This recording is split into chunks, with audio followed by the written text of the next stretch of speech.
दोस्तों आज के इस लेक्चर में हम लोग पढ़ेंगे साइनोफेज, वायरॉइड्स, प्रियांस, इंटरफेरेंस और इसके बाद माइकोप्लाज्मा। इस 5 टॉपिक के बारे में आज हम लोग पूरा विस्तार से समझेंगे और अगर पांचों को एक साथ आप पढ़ेंगे तो आपको सारी चीजें क्लियर हो जाएंगी। एक दूसरे में क्या अंतर है ये भी आप क्लियर हो जाएंगे, किसी भी तरह का कोई कंफ्यूजन नहीं रहेगा। बाकी दोस्तों इसमें हम वही पॉइंट नोट किए हैं जो एग्जाम की दृष्टि से काफी इंपॉर्टेंट है, यानी इन पॉइंट से संबंधित एग्जाम में बार बार सवाल बनाए जाते हैं। अगर आप बहुत दिनों से पढ़ाई छोड़ चुके हैं, बीच में आप छोड़ दिए हैं, भूल चुके हैं, तो आपको सारी चीजें क्लियर मैं कराता रहूंगा, सारी बेसिक चीजें भी मैं बीच बीच में बताता रहूंगा। किसी भी तरह का कोई कंफ्यूजन आपको नहीं रहेगा। अगर आपका बेसिक क्लियर नहीं है तो भी आप हमारे साथ जुड़े रहिए, सारी बेसिक चीजें भी आपको क्लियर होती चली जाएंगी। तो चलिए दोस्तों स्टार्ट करते हैं। सबसे पहले देख लेते हैं साइनोफेज क्या है। तो दोस्तों इसके पहले हम वायरस पढ़ा चुके हैं पूरा, और वायरस के सबसे लास्ट में हमने आपको पढ़ाया था बैक्टीरियोफेज, और वहां पर आपने देखा था कि ऐसे वायरस जो बैक्टीरिया को अटैक करते हैं, बैक्टीरिया को किल करते हैं या बैक्टीरिया के ऊपर पोषण लेते हैं, उन्हें कहते हैं बैक्टीरियोफेज, यानी कि बैक्टीरिया को फेज करने वाला, बैक्टीरिया को किल करने वाला वायरस। तो जिस तरह से बैक्टीरियोफेज था उसी तरह से साइनोफेज है।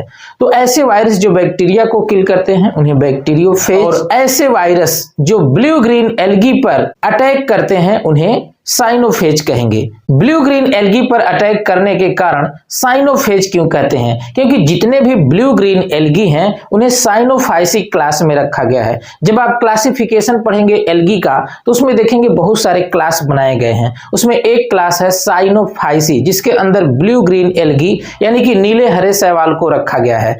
तो नीले हरे शैवाल को साइनोफाइसी के अंतर्गत रखा गया है या साइनोफाइसी के अंदर रखा गया है, इसलिए साइनोफेज कह देते हैं। तो इसमें आपको बहुत ज्यादा याद रखने की जरूरत नहीं है, मैंने फिल्टर करके वही पॉइंट यहां पर नोट किया हुआ है जिससे एग्जाम में सवाल बन सकते हैं। बस बाकी बेसिक चीजें तो आप समझ ही गए कि ऐसे वायरस जो ब्लू ग्रीन एल्गी पर अटैक करते हैं, नीले हरे शैवाल पर अटैक करते हैं या बीजीए पर अटैक करते हैं, ऐसे वायरस को साइनोफेज बोलेंगे। क्या बोलेंगे? साइनोफेज। तो 2-3 पॉइंट इसमें एकदम खास है, वही आपको याद रखना है। जिसमें पहला पॉइंट देखिए क्या है, the viruses that attack on BGA known as cyanophage. ये बात मैंने अभी बता दिया है कि ऐसे वायरस जो बीजीए यानी ब्लू ग्रीन एल्गी पर अटैक करते हैं उन्हें साइनोफेज कहा जाता है। तो बहुत ही इंपॉर्टेंट है, बार बार इससे सवाल बनाए गए हैं। अगला है कि इसकी खोज किसने किया था, यह भी इंपॉर्टेंट है। तो डिस्कवर्ड बाई, अब देखिए यहां पर नाम लिखा गया है वैज्ञानिक का, सेफरमैन एंड मोरिस इन 1963। दूसरी चीजें ये याद रखना है। तो साइनोफेज किसे कहेंगे? जो साइनोफाइसी यानी कि बीजीए पर अटैक करे। खोज इसकी किसने किया? तो सेफरमैन एंड मोरिस, 2 वैज्ञानिकों ने मिलकर के साइनोफेज की खोज किया था। और कब किया था? 1963 में। एक चीज और आपको इसमें याद रखना है, first cyanophage studied by Safferman and Morris was LPP first, यानी कि सेफरमैन और मोरिस जो 2 वैज्ञानिक हैं, ये जो सबसे पहला साइनोफेज का अध्ययन किए वो कौन था? एलपीपी फर्स्ट था। अब इसका एलपीपी फर्स्ट नाम क्यों पड़ा? तो देखिए यह अटैक किस पर करते थे, जिस पर अटैक करते थे उसी के हिसाब से इनका नाम रख दिया गया है, दैट अटैकिंग ऑन। तो 3 पौधे हैं जिस पर ये अटैक करते हैं। तो कौन कौन से पौधे हैं? ये साइनोफाइसी क्लास के अंदर आने वाले 3 एल्गी हैं, यानी कि ब्लू ग्रीन एल्गी हैं। पहला क्या है? लिंजबिया, दूसरा है फार्मीडियम और तीसरा है प्लेक्टोनीमा। तो ये 3 एल्गी हैं। और कौन एल्गी है? ब्लू ग्रीन एल्गी है। क्योंकि आप ये समझ चुके हैं कि जो साइनोफेज होते हैं, ये जो वायरस होते हैं, ये ब्लू ग्रीन एल्गी पर ही अटैक करते हैं। तो तीनों ब्लू ग्रीन एल्गी कौन है?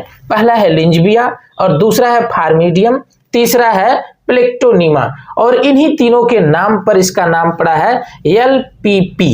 एलपीपी, एल का मतलब क्या है? लिंजबिया, पी का मतलब है फार्मीडियम और दूसरा जो पी है इसका मतलब है प्लेक्टोनीमा। और फर्स्ट का मतलब यहां पर क्या है कि पहली बार अध्ययन के अंतर्गत ये आया था वायरस। क्लियर हो गया? अब दूसरा चलिए देखते हैं वायरॉइड्स के बारे में। तो अभी यहां तक जो था वह वायरस था। अब कुछ ऐसे भी बीमारी फैलाने वाले एजेंट हैं जो वायरस, बैक्टीरिया और फंजाई के अलावा है, जो कॉमन है, जो फेमस है। जैसे वायरस सब लोग जानते हैं, बैक्टीरिया सब लोग जानते हैं और फंजाई भी सब लोग जानते हैं।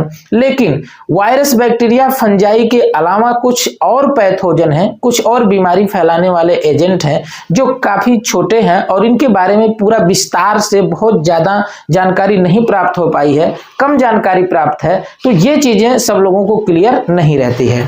अब देखिए यहां पर दो चीजें आप पढ़ेंगे, वायरॉइड्स और प्रियांस। तो आपको बता दें, जो वायरस होता है इसमें दो चीजें होती हैं। बाहर की इसकी जो कवरिंग होती है, जो कोट होती है, जिसको ये प्रोटीन की बनी होती है, जिसको बोलते हैं कैप्सिड। क्या बोलते हैं? कैप्सिड। ये प्रोटीन होती है और अंदर इसका जेनेटिक मटेरियल होता है, जो कि डीएनए भी हो सकता है या फिर आरएनए भी हो सकता है। तो इसमें दो चीजें होती हैं। किसमें? वायरस में। इसके पहले आप जितना भी टॉपिक पढ़े हैं इसके अंतर्गत सब वायरस के बारे में हमने बताया है, और उन सब में बाहर की कोट को क्या कहेंगे? प्रोटीन कहेंगे, या फिर कैप्सिड कह सकते हैं, जो प्रोटीन की बनी होती है और अंदर इसका जेनेटिक मटेरियल होता है। लेकिन जो नीचे आप दो चीजें पढ़ने वाले हैं, पहला तो क्या है? वायरॉइड्स, और दूसरा प्रियांस। तो वायरॉइड्स क्या होता है? इसके अंदर जो केवल जेनेटिक मटेरियल है, अगर केवल यही रहे तो क्या बोलेंगे? वायरॉइड्स। और अगर केवल इसकी प्रोटीन ही रहे, केवल इसकी प्रोटीन ही रहे तो क्या बोलेंगे? प्रियांस बोलेंगे। यानी कि अब आप क्लियर ये समझ गए कि वायरस को दो टुकड़े कर दिया जाए, टुकड़े नहीं, दो भाग में उधेड़ दिया जाए, तो जो बाहर का भाग रहेगा वो क्या बन जाएगा? प्रियांस, यानी जो इसकी कवरिंग है, और अंदर जो इसका जेनेटिक मटेरियल है वह वायरॉइड्स बन जाएगा।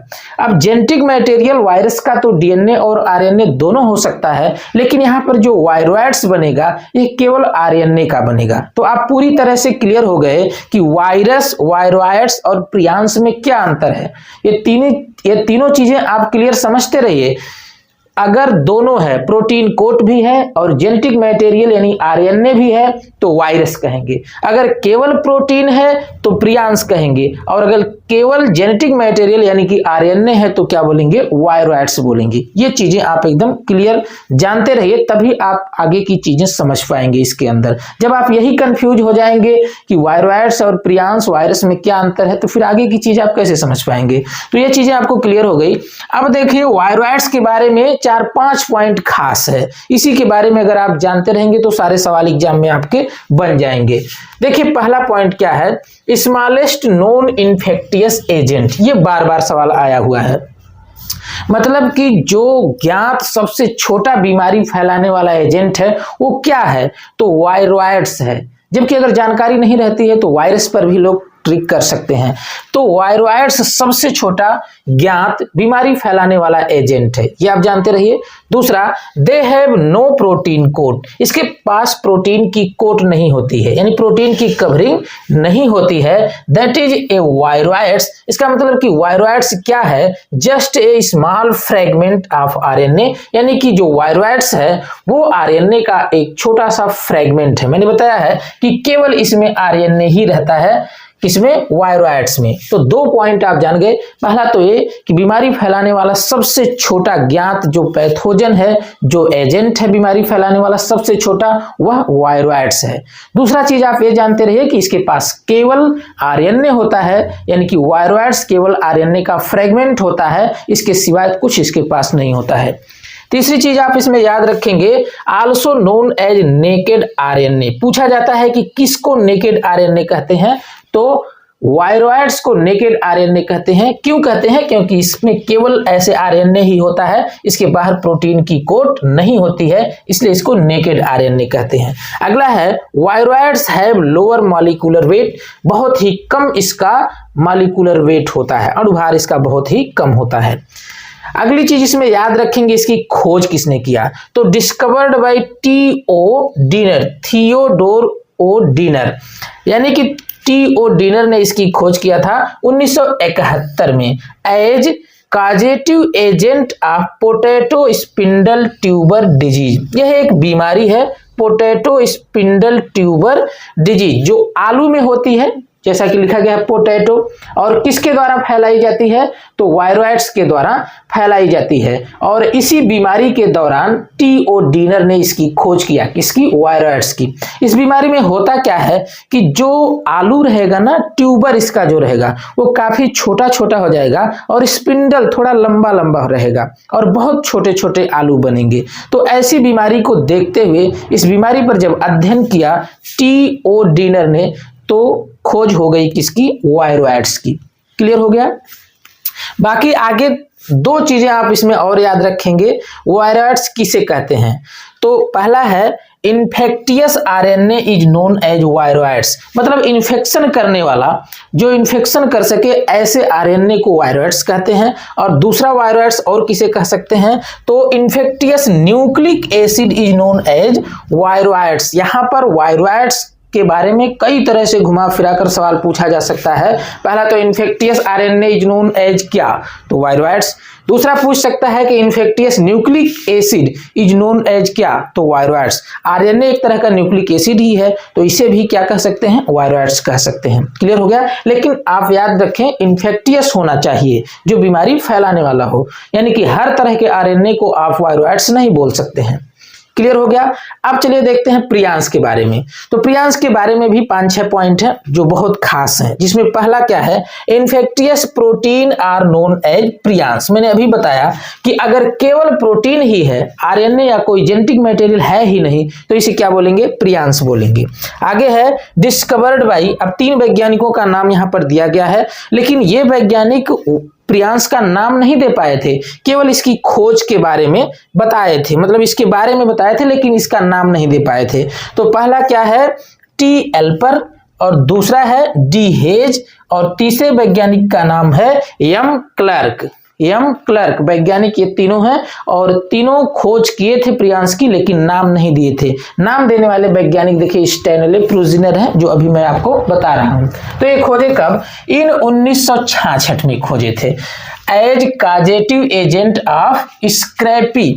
स्क्रैपी डिजीज है एक, जो यहां पर देखिए लिखा गया है, a fatal disease of nervous system of sheep and goat, यानी कि भेड़ में और बकरियों में पाई जाने वाली यह एक बीमारी है, होने वाली एक बीमारी है स्क्रैपी डिजीज, जो एक ब्रेन से संबंधित बीमारी या नर्वस सिस्टम से संबंधित बीमारी है। इसमें जो जानवर होते हैं, यानी कि भेड़ या फिर बकरी हो सकती है, सीप या फिर गोट है, इसमें क्या होता है कि जो जंतु हैं इनका नर्वस सिस्टम खराब हो जाता है, इनकी बॉडी पर इनका कंट्रोल नहीं रहता है और खाते पीते नहीं है, बाद में इनकी डेथ भी हो सकती है।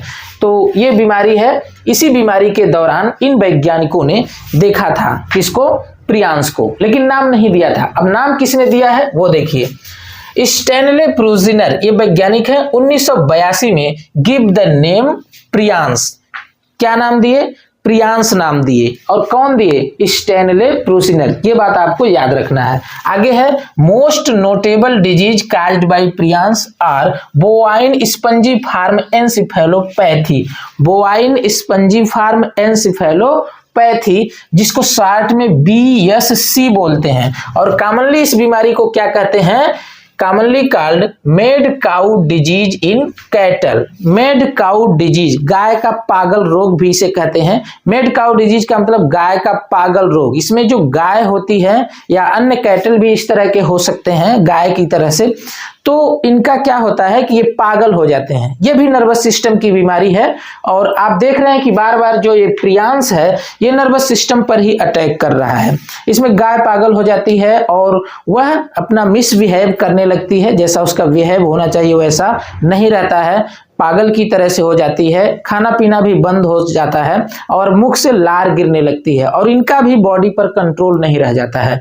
तो आप इसके बारे में समझ गए, mad cow disease in cattle. अगला एक और इसकी बीमारी है, क्या है? क्रूजीफेल्ड-जैकब डिजीज इन ह्यूमन, जिसको शॉर्ट फॉर्म में CJD डिजीज कहते हैं, यानी क्रूजीफेल्ड-जैकब डिजीज। इस बीमारी में ह्यूमन का उसकी बॉडी के अन्य ऑर्गन पर कंट्रोल खत्म हो जाता है, बैलेंसिंग रूप से खड़ा नहीं रह सकता है और पागल जैसी एक्टिविटी करने लगता है, यानी कि यह भी एक ब्रेन से संबंधित बीमारी है। तो आप समझ गए कि प्रियांश कितना खतरनाक है, जबकि अपने आसपास मेरे गांव में तो एक लड़के का नाम है प्रियांश रखा गया है, जबकि प्रियांश कितना खतरनाक है आप देख पा रहे हैं। तो आप साइनोफेज समझ गए, वायरॉइड्स समझ गए और प्रियांश समझ गए। अब एक शब्द और आता है इंटरफेरेंस। इंटरफेरेंस क्या है? तो ये देखिए है, इट इज एंटीवायरल प्रोटीन, यानी जो इंटरफेरेंस है यह एक एंटीवायरल प्रोटीन है, यानी कि वायरस के अपोजिट काम करने वाली एक प्रोटीन है। और एक पॉइंट इसमें और याद रखना है, डिस्कवर्ड बाय इसाक्स एंड लिंडमैन इन 1957। इसाक्स और लिंडमैन नामक वैज्ञानिक 1957 ईस्वी में इसकी खोज किए थे, इंटरफेरेंस की। बस 2 ही पॉइंट से आज तक सवाल पूछा गया है, बस केवल इसमें 2 ही पॉइंट याद रखना है, आपके सवाल बन जाएंगे अगर आएंगे तो। अब देखिए, यहां से वायरस या फिर वायरॉइड्स यानी कि वायरस से संबंधित जितने भी पॉइंट थे या वायरस से संबंधित जितने भी पैथोजन थे वो समाप्त हो गए। आपको बता दें कि वायरस तक ए सेलुलर होता है, यानी कि वायरस सेलुलर नहीं होता है, उसमें सेल नहीं पाई जाती है, वह सेल नहीं है, वह ए सेलुलर है, यानी कि अकोशिकीय है। यहां से ऊपर आपने जितना भी पैथोजन पढ़ा वो सब ए सेलुलर थे, लेकिन अब माइकोप्लाज्मा के यहाँ से सेलुलर शुरू होता है, यानी कि यहाँ से कोशिकीय जीव शुरू होते हैं। इसके पहले कोशिकीय नहीं थे, यानी कि उनकी बॉडी कोशिका के हिसाब से नहीं होती है, यानी कि उसमें प्लाज्मा मेम्ब्रेन नहीं होती है, अन्य सेल ऑर्गेनेल्स भी नहीं होते हैं। हम लोगों की बॉडी या फिर बैक्टीरिया की जो सेल है ये जिस तरह से डिवाइड होकर के 1 से 2 बन जाती है, वैसे वायरस डिवाइड होकर के 1 से 2 नहीं बन सकते हैं, यानी कि पुरानी कोशिका से नई कोशिका का निर्माण नहीं हो सकता है स्वतंत्र रूप से। तो यहाँ से पहले के जो जीव हैं, जितने भी पैथोजन आपने देखा वो सभी ए सेलुलर यानी कि अकोशिकीय हैं।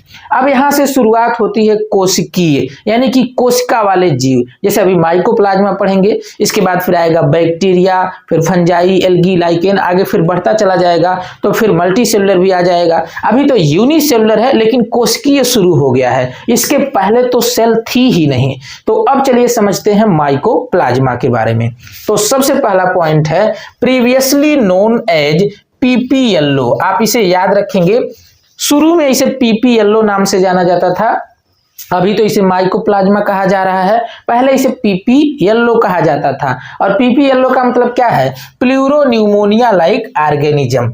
आगे एक पॉइंट आप और इसमें याद रखेंगे, स्मॉलेस्ट सेल। देखिए इसे आप ध्यान देंगे, स्मॉलेस्ट सेल यानी कि यहीं से शुरुआत हुई है, तो सबसे छोटी कोशिका तो यही ना होगी। अब 2 पॉइंट यहाँ पर आप कंफ्यूज ना होंगे। पहला है क्या?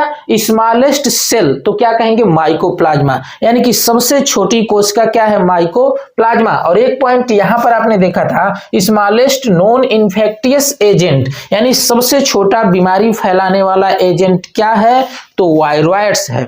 और सबसे छोटी कोशिका क्या है? तो पीपी येलो यानी कि माइकोप्लाज्मा है। आप इसे जानते होंगे, सामान्यतः आपसे कोई पूछता होगा या कभी ना कभी ये सवाल आपके सामने आया होगा कि सबसे छोटी कोशिका का नाम क्या है? PP yellow. लेकिन अगर आपसे ऐसा पूछा जाए कि सबसे छोटा बीमारी फैलाने वाला एजेंट क्या है, तो वायरॉइड्स है। क्लियर हो गया? अब आगे देखिए क्या है, प्रोकैरियोट्स। ये प्रोकैरियोट्स होते हैं माइकोप्लाज्मा, क्योंकि सबसे छोटे हैं तो प्रोकैरियोट्स रहेंगे ही। आगे है यूनिसेलुलर, मतलब एक कोशिकीय होते हैं। अगला पॉइंट आप याद रखेंगे, सेल वॉल लेकिंग। इसमें सेल वॉल नहीं पाई जाती है, जबकि बैक्टीरिया से सेल वॉल स्टार्ट हो जाती है। बैक्टीरिया के बाद जितने भी पौधे पाए जाएंगे आगे सब में सेल वॉल रहेगी, लेकिन यहाँ पर आप देख रहे हैं एक ऐसा प्रोकैरियोट्स है जिसके पास सेल वॉल ही नहीं है। तो इन सब बातों को आप एकदम क्रम से अगर पढ़ेंगे, जैसे वायरस है, bacteriophage, cyanophage, viroids, prions, interferon, mycoplasma, फिर bacteria, fungi, algae, lichen, bryophyta, ऐसे आप क्रम से अगर पढ़ेंगे तो बहुत सारी चीज इसी क्रम में ही याद हो जाएंगी, आपको कंफ्यूजन नहीं होगा। तो लेकिन सेल वॉल यानी कि सेल वॉल नहीं पाई जाती है। प्लियोमार्फिक, प्लियोमार्फिक का मतलब इनका शेप निश्चित नहीं होता है, ये प्लियोमार्फिक होते हैं, यानी कि किसी भी रूप में ये बदल सकते हैं। चाहे आप देख रहे हैं छड़ के आकार के हो सकते हैं, गोल हो सकते हैं, अमीबा की तरह से हो सकते हैं, तो ये प्लियोमार्फिक होते हैं। इसी वजह से इन्हें क्या कहा जाता है, also known as joker of plant kingdom. इसे जोकर ऑफ प्लांट किंगडम या फिर जोकर ऑफ माइक्रो ऑर्गेनिज्म भी कह सकते हैं। जोकर ऑफ प्लांट किंगडम क्यों कहते हैं, क्योंकि इसका देख रहे हैं कि इसका जो शेप है वो चेंज हो रहा है, आकार इसका बार बार बदल रहा है, प्लियोमार्फिक होता है, इसकी वजह से इसे जोकर ऑफ प्लांट किंगडम कहेंगे। देखते हैं जोकर जो होता है नाच में या फिर अन्य कई जगह जोकर आप देखे होंगे, मेले में जोकर देखे हैं कि एक बार अगर पर्दे के पीछे जाता है तो दोबारा दूसरे रूप में आता है, कभी टोपी लगा लेगा, कभी दूसरे तरह का कपड़े पहन लेगा, कभी साड़ी भी पहन सकता है। तो इस तरह से जोकर के बार बार उसके शेप यानी कि उसका डिजाइन बदलता रहता है। उसी तरह से जो माइकोप्लाज्मा है इसका भी शेप बदलता रहता है, इसी वजह से इसे जोकर ऑफ प्लांट किंगडम कहते हैं, यानी कि पादप जगत का जोकर है। क्लियर हो गया। आगे है they are survive without oxygen, या बिना ऑक्सीजन के भी सर्वाइव कर सकते हैं, ये भी पॉइंट इंपॉर्टेंट है। आगे है plasma membrane is try layered, यानी कि जो प्लाज्मा मेम्ब्रेन इसकी होती है वो ट्राई लेयर्ड होती है, यानी कि 3 लेयर की बनी होती है। बाकी विस्तार से इसके बारे में माइकोप्लाज्मा के बारे में वीडियो पहले से अपलोड है, यहाँ पर मैं सिर्फ वही पॉइंट दे रहा हूं जिससे एग्जाम में सवाल बन सके और आपका बेसिक भी क्लियर हो सके और समय भी न लगे। इन चीजों का ध्यान दे करके इसे लेक्चर को बनाया गया है। तो आप विस्तार से अगर जानना चाहते हैं कि तीनों लेयर कहाँ है इसकी बॉडी में, कैसे कैसे होती है, तो पहले से वीडियो अपलोड है बीएससी फर्स्ट ईयर के प्लेलिस्ट में भी आप जाकर के देख सकते हैं। आगे इससे संबंधित कुछ बीमारियां हैं तो इसके बारे में मैं बता दूं। पहला है लिटिल लीफ ऑफ ब्रिंजल, बैगन यानी कि ब्रिंजल में होने वाली एक बीमारी है जिसमें पत्तियां बहुत छोटी छोटी हो जाती हैं। किसकी वजह से होती है, माइकोप्लाज्मा की वजह से। अगला है ग्रीनिंग ऑफ सिट्रस, यानी कि सिट्रस में ग्रीनिंग आ जाती है, मतलब काफी गाढ़े रंग का हो जाता है, ये भी एक बीमारी है इसमें। अगला है सिस्मी फिलोडी, ये भी माइकोप्लाज्मा से होने वाली एक बीमारी है। अगला है grassy shoot disease of sugar cane, sugar cane में होने वाली एक ग्रासी सूट डिजीज होती है जिसमें पत्तियां बहुत छोटी छोटी हो जाती हैं घास की तरह से। ग्रासी का मतलब क्या, घास की तरह से पत्तियां हो जाती हैं। तो क्लियर हो गए आप, पांचों चीजें आप अच्छे से समझ गए होंगे, साइनोफेज, वायरोइड्स, प्रियांस और इसके बाद इंटरफेरेंस और फिर इसके बाद माइकोप्लाज्मा। अब अगले लेक्चर से हम स्टार्ट करेंगे बैक्टीरिया। बैक्टीरिया के पहले जितने भी शब्द आ सकते थे वो सारे शब्द मैंने आपको समझा दिए हैं। पीछे के लेक्चर अगर आप क्रम से देखेंगे तो किसी भी तरह की कोई कंफ्यूजन नहीं रहेगी। बाकी दोस्तों मिलते हैं नेक्स्ट लेक्चर में बैक्टीरिया के साथ, तब तक के लिए जय हिंद, वंदे मातरम।